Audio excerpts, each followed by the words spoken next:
ഒരു കാര്യം മാത്രമേ പറയാൻ ഞാൻ ആഗ്രഹിക്കൂ. ഇന്നലെ വരെ നിങ്ങൾക്കൊരു നാഥനില്ലായിരുന്നു. ഇന്നിപ്പോൾ സംസ്ഥാന സർക്കാർ നിങ്ങളെയാകെ അംഗീകരിച്ചിരിക്കുന്നു എന്നുള്ളതാണ് ഇതിൻ്റെ ഏറ്റവും പ്രധാനം. ഒരു പരിധിവരെ നിങ്ങൾ ഗവൺമെന്റിന്റെ അംഗീകാരമുള്ള ഡയറക്റ്റ് സെല്ലിംഗ് ഏജന്റന്മാരായി മാറുന്ന സുദിനമാണ് ഇന്ന്. സ്വാഭാവികമായിട്ടും ഇത്രയും സംഘടിതമായ ഒരു മേഖലയിൽ പ്രവർത്തിക്കുന്ന ആളുകൾ എന്നുള്ള നിലയ്ക്ക് അതിവിദൂര ഭാവിയിൽ നിങ്ങൾക്ക് സംസ്ഥാന ഗവൺമെന്റ് തന്നെ ക്ഷേമനിധിയുടെ ഭാഗമായി വീണ്ടും മാറാൻ കഴിയും.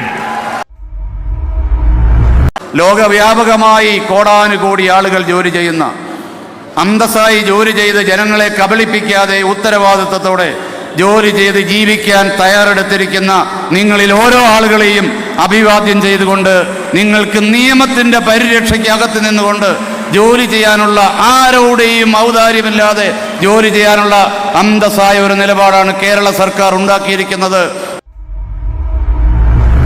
കഴിഞ്ഞ 10-15 വർഷക്കാലത്ത് ഈ മേഖലയിൽ, ഡയറക്റ്റ് സെല്ലിംഗ് മേഖലയിൽ തൊഴിൽ ചെയ്യുന്ന ജീവനക്കാരുടെയും തൊഴിലാളികളുടെയും അതോടൊപ്പം തൊഴിലാളി സംഘടനകളുടെയും സംരംഭകരുടെയും എല്ലാം നിരന്തരമായ ആവശ്യമാണ് ഈ രംഗത്തേക്ക് ആവശ്യമായിട്ടുള്ള സംരക്ഷണം ഉറപ്പാക്കാൻ കഴിയുന്ന നടപടികൾ ഉണ്ടാകണമെന്നുള്ളത്. ഡയറക്റ്റ് സെല്ലിംഗ് മേഖലയിൽ ഇവിടെ നേരത്തെ പറഞ്ഞതുപോലെ തെറ്റായ മാർഗങ്ങളിൽ പ്രവർത്തിക്കുന്ന നിരവധിയായിട്ടുള്ള സംഘടനകളിൽ നിന്നും ഉപഭോക്താക്കളെ സംരക്ഷിക്കുന്നതിന് ഒരു സർക്കാർ സംവിധാനം ഒരുക്കുക എന്നത് നിരന്തരമായ ആവശ്യമായിരുന്നു. അത് യാഥാർത്ഥ്യമാകുന്ന ചടങ്ങായതുകൊണ്ട് തന്നെ വിവിധ മേഖലയിലെയും തൊഴിലാളി സംഘടനകളുടെയുമെല്ലാം ആയിരക്കണക്കായ പ്രവർത്തകർ ഇവിടെ ഈ പ്രഖ്യാപനത്തിൽ സാന്നിധ്യം വഹിക്കാൻ എത്തിച്ചേരുകയുണ്ടായി. ഞാൻ ദീർഘമായ ഒരു പ്രസംഗത്തിലേക്കൊന്നും കടക്കുന്നില്ല. നമ്മുടെ രാജ്യത്ത് പുതുതായി അംഗീകരിച്ച ഉപഭോക്തൃ സംരക്ഷണ നിയമം ഡയറക്റ്റ് സെല്ലിംഗ് മേഖലയിലെ അനഭിലഷണീയമായിട്ടുള്ള കച്ചവട പ്രവണതകൾ തടയുന്നതിനും ഉപഭോക്താക്കളെ സംരക്ഷിക്കുന്നതിനുമായി 2021 ഡയറക്റ്റ് സെല്ലിംഗ് കേന്ദ്ര ചട്ടങ്ങൾ നിലവിൽ വരികയുണ്ടായത്. ആ ചട്ടപ്രകാരം, പ്രസ്തുത ചട്ടപ്രകാരം എല്ലാ സംസ്ഥാന സർക്കാരുകളും ഡയറക്റ്റ് സെല്ലിംഗ് മേഖലയെ നിരീക്ഷിക്കുന്നതിനും നിയന്ത്രിക്കുന്നതിനും ഒരു മോണിറ്ററിംഗ് സംവിധാനം രൂപീകരിക്കണമെന്ന് നിഷ്കർഷിക്കുകയുണ്ടായി. ഇതിൻ്റെ അടിസ്ഥാനത്തിലാണ് നമ്മുടെ സംസ്ഥാനത്ത് ഇത്തരത്തിലൊരു സംവിധാനത്തിലേക്ക് ഇന്നു മുതൽ മുന്നോട്ട് പോകാൻ തീരുമാനിച്ചത്. മോണിറ്ററിംഗ് അതോറിറ്റിയിൽ സംസ്ഥാനത്തെ എല്ലാ എൻഫോഴ്സ്മെൻറ്റ് ഡിപ്പാർട്ട്മെൻറ്റുകളെയും പ്രതിനിധാനം ചെയ്യുന്ന അംഗങ്ങൾ അതിനകത്തുണ്ട്. അതുപോലെ തന്നെ പല രൂപത്തിലുള്ള തട്ടിപ്പ് കണ്ടാൽ പോലീസിൻ്റെയും GST വകുപ്പിൻ്റെയും അവരിലേക്ക് ശ്രദ്ധയിൽ കൊടുക്കാൻ കഴിയുന്ന സംവിധാനങ്ങൾ ഇതിലൂടെ ഉറപ്പാക്കുന്നുണ്ട്. ഏതെങ്കിലും കമ്പനികൾ ഇതിൻ്റെ മറവിൽ നിക്ഷേപം സ്വീകരിച്ചാൽ പഡ്സ് ആക്ട് വഴി നിയമ നടപടികൾ സ്വീകരിക്കാനും ഇതിനകത്ത് വ്യവസ്ഥ പറയുന്നുണ്ട്. അതുകൊണ്ട് തന്നെ ഇത് നമ്മുടെ ഈ മേഖലയെ, ഈ വ്യവസായ മേഖലയിൽ ഇന്ന് 10,000-കണക്കിന് ജീവനക്കാരും തൊഴിലാളികളും തൊഴിലെടുക്കുന്നൊരു മേഖലയാണ്. അതിനെ സംരക്ഷിക്കുന്നതോടൊപ്പം അതിലെ ശരിതെറ്റുകൾ ജനങ്ങൾ തിരിച്ചറിയാൻ കഴിയുന്ന തരത്തിൽ അത്തരം വിഷയങ്ങൾ പ്രസിദ്ധീകരിച്ചുകൊണ്ട് അതിനനുസൃതമായിട്ടുള്ള ഒരു ബോധവൽക്കരണ ക്യാമ്പയിൻ ഉൾപ്പെടെ നടത്തി ഈ രംഗത്തെ തൊഴിലെടുക്കുന്നവരെ സംരക്ഷിക്കുക എന്ന കാഴ്ചപ്പാടാണ് ഗവൺമെൻറ് സ്വീകരിക്കുന്നത്. അതുകൊണ്ട് തന്നെ ആ പ്രവർത്തനങ്ങളുമായി സഹകരിക്കാൻ എല്ലാ തൊഴിലാളി സംഘടനകളും വിവിധങ്ങളായിട്ടുള്ള സംഘടനകൾ, ഇതിൻ്റെ സംരംഭകരുടെ സംഘടനകളും സഹകരിക്കുന്ന നിലപാട് സ്വീകരിച്ചു. പലവിധ ചർച്ചകളാണ്, പല ദിവസങ്ങളിൽ പല നിലവാരത്തിലുള്ള ചർച്ചകൾ, നിർദ്ദേശങ്ങൾ സ്വീകരിച്ചുകൊണ്ടാണ് ഇത്തരമൊരു മാർഗരേഖ തയ്യാറാക്കാൻ ഗവൺമെൻറ് കഴിഞ്ഞിട്ടുള്ളത്. നേരത്തെ ഇവിടെ സൂചിപ്പിച്ചതുപോലെ കുറച്ചേറെ സമയമെടുത്തുവെങ്കിലും അത് നമുക്ക് ഭാവിയിൽ കേരളത്തിന്, ഈ മേഖലയ്ക്ക് വളരെ ഗുണം ചെയ്യുമെന്നുള്ള പ്രതീക്ഷയാണ് ഞങ്ങൾക്കുള്ളത്. അതുകൊണ്ട് തന്നെ നിങ്ങളുടെ എല്ലാം പൂർണ്ണമായ സഹകരണം ഇതിനുണ്ടാകണമെന്ന് മാത്രം സൂചിപ്പിച്ചുകൊണ്ട് ഇവിടെ എത്തിച്ചേർന്ന എല്ലാ സുഹൃത്തുക്കളെയും വകുപ്പിന് വേണ്ടി ഞാൻ എല്ലാ ആശംസകൾ നേർന്നുകൊണ്ട് എൻ്റെ അധ്യക്ഷ പ്രസംഗം അവസാനിപ്പിക്കുന്നു. നന്ദി, നമസ്കാരം.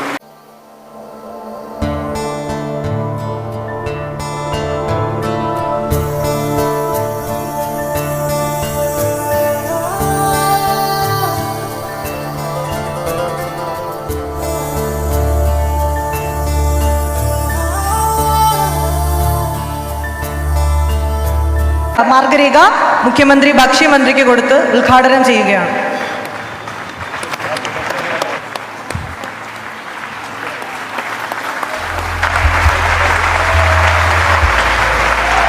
സഹോദരീ സഹോദരന്മാരെ, ഡയറക്റ്റ് സെല്ലിംഗ് മേഖലയിലെ മാർഗരേഖയും ബോധവൽക്കരണ വീഡിയോകളുടെ പ്രകാശനവും വെബ് പോർട്ടലിൻ്റെ ഉദ്ഘാടനവും എല്ലാവരുടെയും അനുമതിയോടെ നിർവഹിച്ചതായി ആദ്യമായും അറിയിക്കട്ടെ.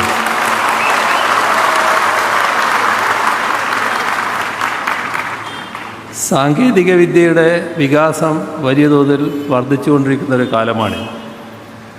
അതനുസരിച്ച് വാണിജ്യ സമ്പ്രദായങ്ങൾക്കാകെ പ്രാധാന്യം വർദ്ധിച്ചു വരുന്നൊരു കാലത്താണ് നാം ജീവിക്കുന്നത്. മുൻപൊക്കെ ഒരു വ്യാപാര സ്ഥാപനത്തിലേക്ക് ചെല്ലുന്നു, അവിടെ നിന്നും ആവശ്യമായ സാധനങ്ങൾ വില കൊടുത്ത് വാങ്ങുന്നു.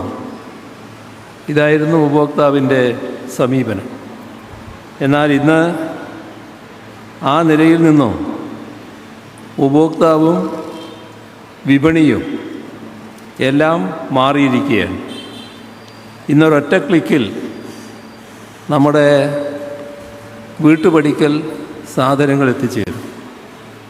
വാങ്ങിയ സാധനം വിറ്റതാരാണ്, അല്ലെങ്കിൽ അത് ഏത് ഏജൻസിയാണ് എന്നറിയാമെങ്കിലും അത് വന്നത് അവരുടെ പക്കൽ തന്നെ ആകണമെന്നില്ല. സാധനം ഡിസ്പാച്ച് ചെയ്യപ്പെട്ടത് മറ്റെവിടെ നിന്നെങ്കിലും ആയിരിക്കാം. ഇത്തരത്തിലുള്ള വലിയ മാറ്റങ്ങൾ ഉണ്ടാകുന്നത് കൊണ്ട് തന്നെ ഉപഭോക്താക്കളുടെയും വ്യാപാരികളുടെയും ഉൽപ്പാദകരുടെയുമൊക്കെ അവകാശങ്ങൾ ഉറപ്പാക്കേണ്ടത് പ്രധാനമാണ്. അതിന് ഏറ്റവും പ്രധാനമാണ് വിപണിയിൽ സുതാര്യത ഉറപ്പുവരുത്തുക എന്നത്. അതിനുതകുന്ന ഇടപെടലുകളാണ് ഇവിടെ ഉദ്ഘാടനം ചെയ്യപ്പെട്ട പരിപാടികൾ.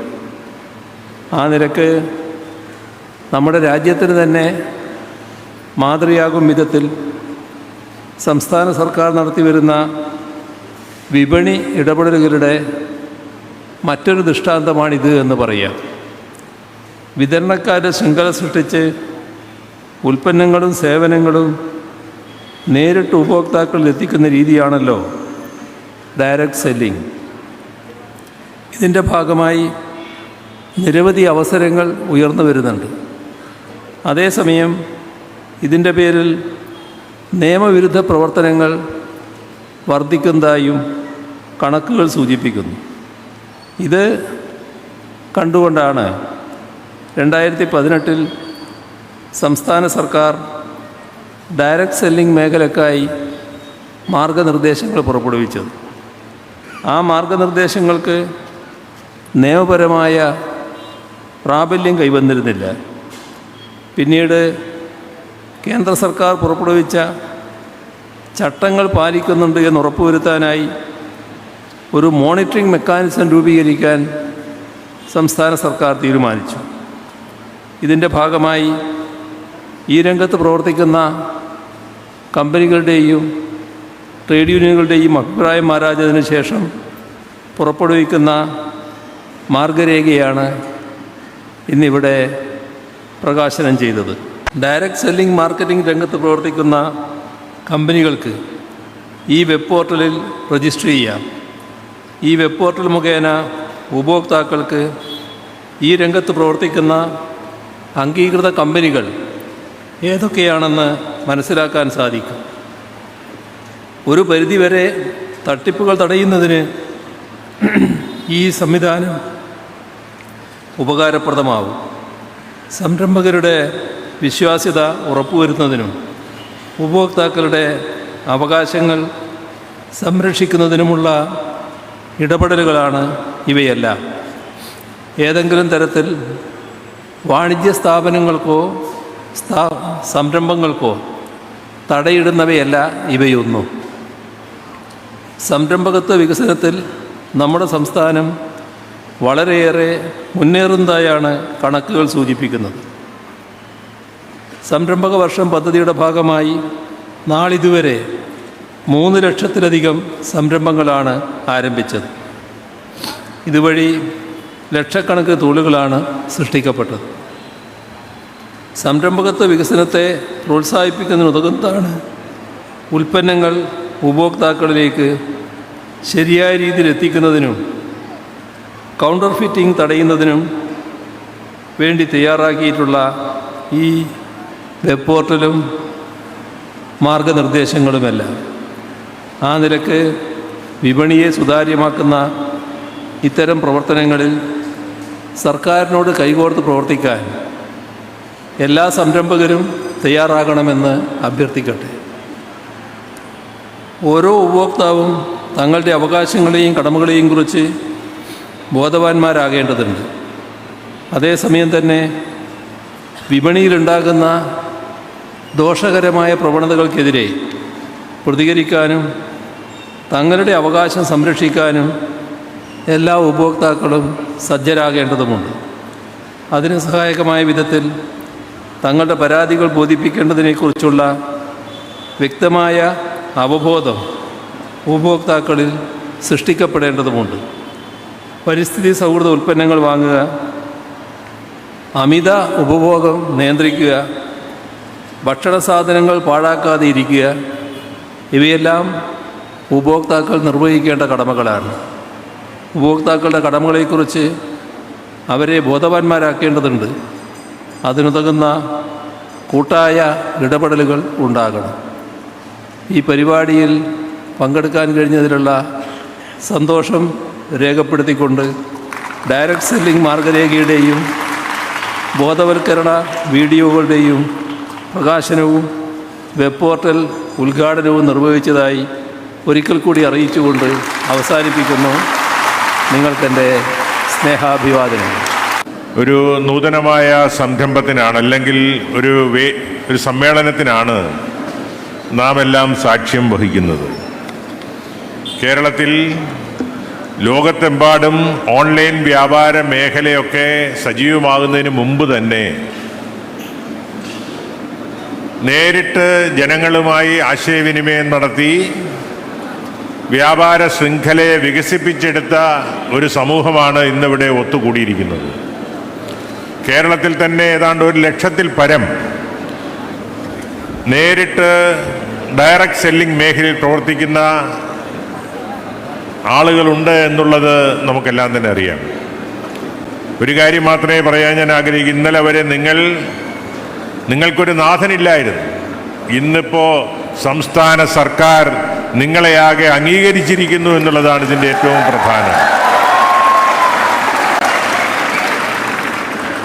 സംസ്ഥാന ഗവൺമെൻറ് ചട്ടങ്ങൾ ഉണ്ടാക്കിക്കൊണ്ട് കള്ളനാണയങ്ങളെ തിരിച്ചറിഞ്ഞ് പ്രവർത്തിക്കാൻ ജനങ്ങൾക്ക് അവസരം കൊടുക്കുകയും ജനങ്ങളുടെ ഇടയിൽ ഈ വ്യാപാര മേഖലയുമായി ബന്ധപ്പെട്ട് സജീവമായി സത്യസന്ധമായി പ്രവർത്തിക്കുന്നവർക്ക് അംഗീകാരം കൊടുക്കുന്ന ഒരു പദ്ധതിക്കാണ് ഇന്നിവിടെ തുടക്കം കുറിച്ചിരിക്കുന്നത്.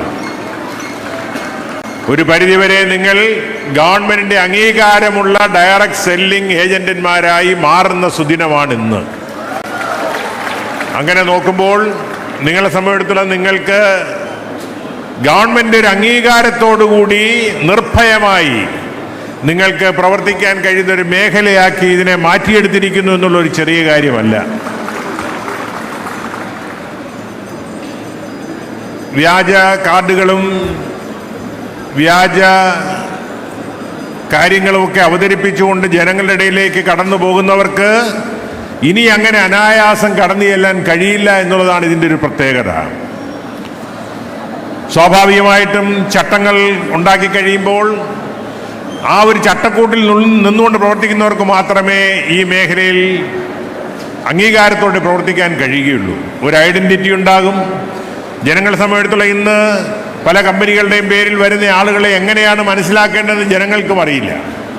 പക്ഷേ ഗവൺമെൻറ്റിൻ്റെ മുദ്രണത്തോടു കൂടിയുള്ള അംഗീകൃതമായ ഒരു ആളുകളായി നിങ്ങൾ മാറുമ്പോൾ നിങ്ങളുടെ ആത്മവിശ്വാസം വർദ്ധിക്കും, ജനങ്ങൾക്ക് സുരക്ഷിത ബോധത്തോടെ പ്രവർത്തിക്കാനും കഴിയും. ഏതായാലും ഈ മേഖലയിൽ ഉള്ളവരെ കോർത്തിണക്കിക്കൊണ്ട് ഒരു ചരടിലെ മുത്തുമണികളെ പോലെ കോർത്തിണക്കിക്കൊണ്ട് നിങ്ങൾക്ക് അംഗീകാരം നൽകാൻ നേതൃത്വം കൊടുത്ത സംസ്ഥാന ഗവൺമെന്റ് പ്രതിനിധിയായി പ്രവർത്തിക്കുന്ന ഭക്ഷ്യ വിതരണ വകുപ്പ് മന്ത്രിയെ ശ്രീ GR അനിലിനെ പ്രത്യേകമായി നിങ്ങൾക്ക് വേണ്ടി അഭിനന്ദിക്കുകയാണ്. സമയബന്ധിതമായി ചട്ടങ്ങൾ ഉണ്ടാക്കിക്കൊണ്ട് നിങ്ങൾക്ക് അംഗീകാരം തന്നിരിക്കുകയാണ്. ഇതുവരെ നിങ്ങൾ പല കൈവഴികളായി പല മേഖലകളിൽ പലരുടെയും ഒരു സഹായത്തോടെ മാത്രമേ നിങ്ങൾക്ക് പ്രവർത്തിക്കാൻ കഴിയില്ല. ഇന്ന് ഗവൺമെന്റിന്റെ അംഗീകാരത്തോടുകൂടി പ്രവർത്തിക്കുന്നവരായി നിങ്ങൾ മാറിയിരിക്കുന്നു. സ്വാഭാവികമായിട്ടും ഇത്രയും സംഘടിതമായ ഒരു മേഖലയിൽ പ്രവർത്തിക്കുന്ന ആളുകൾ എന്നുള്ള നിലയ്ക്ക് അതിവിദൂര ഭാവിയിൽ നിങ്ങൾക്ക് സംസ്ഥാന ഗവൺമെന്റ് തന്നെ ക്ഷേമനിധിയുടെ ഭാഗമായി വീണ്ടും മാറാൻ കഴിയും എന്നുകൂടിയുള്ള ഒരു ആത്മവിശ്വാസത്തോടു കൂടി നിങ്ങൾക്ക് ഇന്ന് ഈ സമ്മേളന വേദിയിൽ നിന്ന് പോകാൻ കഴിയും. ഞാനൊരു ദീർഘമായ പ്രസംഗത്തിലേക്ക് കടങ്ങലാണ്. നിങ്ങൾ 4 മണി മുതൽ ഇവിടെ കാത്തിരിക്കുന്നവരാണ്. ബഹുമാനപ്പെട്ട മുഖ്യമന്ത്രിയും ഞാനുമൊക്കെ ഇടതുപക്ഷ മുന്നണിയുടെ സംസ്ഥാന സമിതി യോഗത്തിൽ പങ്കെടുത്ത് തീരാൻ വൈകിയത് കൊണ്ടാണ് ഇവിടെ എത്താൻ ഞങ്ങൾക്ക് വൈകിയത്. അതിൻ്റെ അല്ലാതെ ബഹുമാനപ്പെട്ട മുഖ്യമന്ത്രി സാധാരണ കൃത്യസമയത്ത് എത്തുന്ന ആളാണ്. പക്ഷേ LDFൻ്റെ യോഗം അല്പം വൈകിയത് കൊണ്ടാണ് ഇന്ന് അദ്ദേഹത്തിനും വൈകിയത്. പക്ഷേ ആ സമയം വരെ നിങ്ങളെല്ലാം അക്ഷമരായി ഇവിടെ കാത്തിരുന്നു എന്നുള്ളത് തന്നെ നിങ്ങളുടെ ജോലിയോട് നിങ്ങൾ കാണിക്കുന്ന ആത്മാർത്ഥതയുടെ ഏറ്റവും വലിയ ഉദാഹരണമാണ്. കഠിനാധ്വാനം ചെയ്യുന്നവർക്ക് മാത്രമേ ഇങ്ങനെ ഇത്രയും സമയം ഇങ്ങനെ ഈ പരിപാടികളിൽ അസ്വസ്ഥരാകാതെ കാത്തിരിക്കാൻ കഴിയുകയുള്ളൂ. പക്ഷേ ഇനിയും കൂടുതൽ സമയമെടുത്താൽ നിങ്ങളെല്ലാം മടങ്ങിപ്പോകുന്നുള്ളത് കൊണ്ട് ഞാൻ മറ്റു കാര്യങ്ങളിലേക്ക് കടക്കുന്നില്ല. ഏതായാലും ഡയറക്ട് സെല്ലിംഗ് മാർഗരേഖ പ്രകാശന പരിപാടിയിലും വെബ് പോർട്ടൽ ഉദ്ഘാടന വേളയിലും പങ്കെടുക്കാൻ കഴിഞ്ഞതിലുള്ള സന്തോഷം രേഖപ്പെടുത്തിക്കൊണ്ട് ഇതിന് നേതൃത്വം കൊടുത്ത സിവിൽ സപ്ലൈസ് മന്ത്രിയും ഗവൺമെന്റിനെ പ്രത്യേകമായി അഭിനന്ദിച്ചുകൊണ്ട് നിങ്ങളെല്ലാം ഇതുവരെ സംഘടിതരായി ചിറകിൻ കീഴിൽ ഒതുക്കി നിർത്തിയിരുന്ന നിങ്ങളെ കൊണ്ടു നടന്ന ട്രേഡ് യൂണിയൻ പ്രസ്ഥാനങ്ങൾക്ക് അഭിവാദ്യം അർപ്പിച്ചുകൊണ്ട് നിങ്ങൾക്കെല്ലാ വിജയാശംസകളും നേർന്നുകൊണ്ട് എൻ്റെ എളിയ വാക്കുകൾ ഉപസംഹരിക്കുന്നു. നന്ദി. ഇന്ന് കേരളത്തിൻ്റെ ഒരു സുദിനമാണ്. കഴിഞ്ഞ 10-12 വർഷത്തിലേറെയായി വ്യാപകമായ തോതിൽ ആശങ്കയുണ്ടായിരുന്ന ഒരു തൊഴിൽ മേഖല, ആ തൊഴിൽ മേഖലയുമായി ബന്ധപ്പെട്ട് സ്വന്തം ജീവിതം കരുപ്പിടിപ്പിച്ച ലക്ഷക്കണക്കിനായിട്ടുള്ള കേരളത്തിലെ നമ്മുടെ സഹോദരങ്ങൾ, അഭ്യസ്തവിദ്യരായ ഏറ്റവും അധികം വിദ്യാഭ്യാസമുള്ളവർ കഠിനാധ്വാനത്തിലൂടെ സ്വന്തം തൊഴിൽ കണ്ടെത്തി കേരളീയ സമൂഹത്തിൽ അന്തസ്സായി ജീവിച്ചപ്പോൾ അസൂയ പൂണ്ട ചില ഉദ്യോഗസ്ഥന്മാർ ഈ വ്യവസായത്തെ ആകെ തകർക്കാൻ കച്ചകെട്ടി പുറപ്പെട്ടിരുന്ന ഒരു കാലം എനിക്ക് നല്ലതുപോലെ ഓർമ്മയുണ്ട്. ഈ രംഗത്ത് ഒരു ഗവൺമെൻറ്റിനും പൂർണ്ണമായി തൊഴിലവസരങ്ങൾ ഉണ്ടാക്കി കൊടുക്കാൻ കഴിയാത്ത സാഹചര്യത്തിൽ തങ്ങളുടേതായ തൊഴിൽ മേഖല കണ്ടെത്തുകയും ആ തൊഴിൽ മേഖലയിൽ സാധ്യതകളേറെ ഉണ്ട് എന്ന് കരുതി കൂടുതൽ അധ്വാനിച്ച് മുന്നോട്ട് പോകാനും മഹാത്മാഗാന്ധി വിഭാവനം ചെയ്തതുപോലെ നമ്മുടെ ആവശ്യമനുസരിച്ചുള്ള സാധനങ്ങൾ നമ്മുടെ ഗാർഹിക ഉപയോഗത്തിനും ആരോഗ്യ പരിപാലനത്തിനുമുള്ള സാധനങ്ങൾ നമുക്ക് ഇഷ്ടം പോലെ നമ്മുടെ വീടുകളിൽ കൺസ്യൂമറുടെ വീട്ടിൽ അവരുടെ പക്കലെത്തിച്ചു കൊടുക്കുന്ന സാഹസികവും അതിലേറെ ശ്രമകരവുമായ ഒരു ജോലിയാണ് ഈ മേഖലയിലെ ആളുകൾ ചെയ്യുന്നത് എന്ന് 2012 മുതൽ തിരിച്ചറിഞ്ഞ ഒരു വ്യക്തിയാണ് ഞാൻ. അതുകൊണ്ട് തന്നെയാണ് ഇങ്ങനെയൊരു മേഖലയ്ക്ക് നിയമപരമായ ഒരു പരിരക്ഷ ഉണ്ടാകണമെന്നാവശ്യപ്പെട്ടുകൊണ്ട് 2012 ഏതാനും ചെറുപ്പക്കാർ എൻ്റെ അടുത്ത് വന്നപ്പോൾ സംസ്ഥാന സർക്കാരിനെ സമീപിക്കുകയും സംസ്ഥാന സർക്കാർ നിരന്തരമായി ചർച്ചകളിലൂടെ നിയമവിദഗ്ധരുമായുള്ള കൂടിയാലോചനയിലൂടെ ഇങ്ങനെയൊരു ഗൈഡ് ലൈൻ കേരളത്തിൽ നമ്മുടെ മുൻ ഭക്ഷ്യ സിവിൽ സപ്ലൈസ് മന്ത്രി ഇന്ന് സുഖമില്ലാതിരിക്കുന്ന നമ്മുടെ എല്ലാം പ്രിയപ്പെട്ട സഖാവ് തിലോത്തമൻ ടാഗോർ സെൻറ്റിനറി ഹാളിൽ വെച്ച് ഇതിൻ്റെ ഒരു മാർഗരേഖ പുറപ്പെടുവിക്കുകയും ആ മാർഗരേഖയെ തുടർന്ന് കേന്ദ്ര ഗവൺമെൻറ് ഒരു നിയമം കൊണ്ടുവരികയും ആ നിയമത്തിനനുസരിച്ചുള്ള ചട്ടങ്ങളും അതുമായി ബന്ധപ്പെട്ട ആകെ ഏറ്റവും ആദ്യം പല കാര്യങ്ങൾക്കും കേരളമാണ് മാതൃകയാകുന്നത്. ഇത്തരമൊരു തൊഴിൽ മേഖലയിലും കേരളം ഒരു മാതൃകയാകുന്നു. Kerala has become a model to the entire nation. ഈ രാജ്യത്തിനാകമാനം ഒരു മാതൃകയായിക്കൊണ്ട് ഇന്ന് ബഹുമാനപ്പെട്ട കേരള മുഖ്യമന്ത്രി സഖാവ് പിണറായി വിജയൻ അവർകൾ ഇവിടെ നമ്മുടെ മുമ്പിൽ ഇതിന് നിയമപരിരക്ഷയും മാർഗരേഖയും അതുപോലെ തന്നെ ഇതുമായി ബന്ധപ്പെട്ട സർക്കാരിൻ്റെ സംവിധാനങ്ങൾ ഇവിടെ ഡിക്ലെയർ ചെയ്ത് ഉദ്ഘാടനം ചെയ്തിരിക്കുന്ന ഈ വേളയിൽ ദീർഘമായി പ്രസംഗിക്കാൻ ഞാൻ മുതിരുന്നില്ല. ബഹുമാനപ്പെട്ട നമ്മുടെ ഭക്ഷ്യ സിവിൽ സപ്ലൈസ് മന്ത്രി വളരെ ദീർഘമായി എത്രയോ പ്രാവശ്യമാണ് ട്രേഡ് യൂണിയനുകളുടെ യോഗം വിളിച്ചു, ഡയറക്റ്റ് സെല്ലിംഗ് അസോസിയേഷൻ്റെ ഫെഡറേഷനുകളുടെ യോഗം വിളിച്ചു, നിയമപരമായി ഇതുമായി ബന്ധപ്പെടേണ്ട ഉദ്യോഗസ്ഥന്മാരുടെ യോഗങ്ങൾ വിളിച്ചു ചേർത്തു. എല്ലാ തലങ്ങളിലുമുള്ള വളരെയേറെ ശുഷ്കാന്തിയോടുകൂടി വളരെ കർമ്മശേഷിയോടുകൂടി ഇങ്ങനെയൊരു തീരുമാനത്തിലെത്തി നടപ്പാക്കാൻ വേണ്ടി അപ്പോഴും നമ്മളെല്ലാവരും ആഗ്രഹിച്ചത് കേരളത്തിൻ്റെ ബഹുമാന്യനായ മുഖ്യമന്ത്രി തന്നെ പങ്കെടുത്തുകൊണ്ട് വേണം ഈ ഒരു സമ്മേളനം ഉദ്ഘാടനം ചെയ്യാനെന്ന് ആഗ്രഹിച്ചതിൻ്റെ ഫലം കൂടിയാണ് ബഹുമാനപ്പെട്ട മുഖ്യമന്ത്രി അല്പം താമസിച്ചാണെങ്കിൽ ഇവിടെ എത്തിച്ചേർന്നത്. ഒരു കാര്യം മാത്രമേ ഉള്ളൂ എനിക്ക് ഏറ്റവും കൂടുതൽ സന്തോഷമുള്ളത്, ലോകവ്യാപകമായി കോടാനുകോടി ആളുകൾ ജോലി ചെയ്യുന്ന, അന്തസ്സായി ജോലി ചെയ്ത് ജനങ്ങളെ കബളിപ്പിക്കാതെ ഉത്തരവാദിത്വത്തോടെ ജോലി ചെയ്ത് ജീവിക്കാൻ തയ്യാറെടുത്തിരിക്കുന്ന നിങ്ങളിൽ ഓരോ ആളുകളെയും അഭിവാദ്യം ചെയ്തുകൊണ്ട് നിങ്ങൾക്ക് നിയമത്തിൻ്റെ പരിരക്ഷയ്ക്കകത്ത് നിന്നുകൊണ്ട് ജോലി ചെയ്യാനുള്ള, ആരോടെയും ഔദാര്യമില്ലാതെ ജോലി ചെയ്യാനുള്ള അന്തസ്സായ ഒരു നിലപാടാണ് കേരള സർക്കാർ ഉണ്ടാക്കിയിരിക്കുന്നത്. അത് ഈ രാജ്യത്തിന് തന്നെ മാതൃകയാണ്. ലോകത്ത് തന്നെ ഇതിന് വലിയ മാറ്റമുണ്ടാകും എന്നുകൂടി ആഗ്രഹിച്ചുകൊണ്ട് ഈ സമ്മേളനത്തിൽ പങ്കെടുക്കുന്ന മുഴുവൻ ആളുകൾക്കും, ബഹുമാനപ്പെട്ട മന്ത്രിക്കും അതുപോലെ ഡോക്ടർ തോമസ് ജോസഫിനെ കുറിച്ചൊരു വാക്ക് പറയാതിരുന്നാൽ വലിയ കഷ്ടമാണ്. ഡോക്ടർ തോമസ് ജോസഫിൻ്റെ നിരന്തരമായ ജാഗ്രതയും, എത്രയോ ആളുകൾ തോമസ് ജോസഫിനെ കുറ്റം പറഞ്ഞവരുണ്ട്. ഒരു കാര്യം ഞാനിവിടെ സർട്ടിഫൈ ചെയ്യുന്നു, തോമസ് ജോസഫിനെ പോലെ ഇത് പഠിച്ച് മനസ്സിലാക്കി അതിൻ്റെ പോരായ്മകൾ കണ്ട് എടുത്ത് അത് പരിഹരിച്ച് ബഹുമാനപ്പെട്ട മന്ത്രിയുടെ അംഗീകാരത്തോടുകൂടി, ബഹുമാനപ്പെട്ട കേരള ഗവൺമെൻറ് അംഗീകാരത്തോടുകൂടി ഈ ഒരു സംരംഭം നടത്തിയതിന് ശ്രീ തോമസ് ജോസഫിനെയും അതുപോലെ തന്നെ ഞാനെപ്പോഴും വിളിക്കുന്ന ഒരാൾ മന്ത്രിയുടെ പ്രൈവറ്റ് സെക്രട്ടറി പ്രദീപിനെ തന്നെയാണ്. നിരവധി ആളുകളുടെ കൂട്ടായ പരിശ്രമത്തിൻ്റെ ഫലമായി ഞാൻ എന്ന് സെക്രട്ടേറിയറ്റിൽ വരുമ്പോഴും ഞാൻ ബഹുമാനപ്പെട്ട മന്ത്രിയുടെ അടുത്ത് ഒരു കാര്യമില്ലെങ്കിലും ചെല്ലും, ഞാൻ ചെന്ന് ചോദിക്കും എന്തായി നമ്മുടെ ഇതൊരു തീരുമാനത്തിലേക്ക് എത്താറായോ? തീർച്ചയായും I congratulate you the honourable minister for having courage to come out with such a wonderful enactment in Kerala that will become a model for the entire nation and maybe entire globe. So I congratulate you once again. I conclude. Thank you. Jai Hind.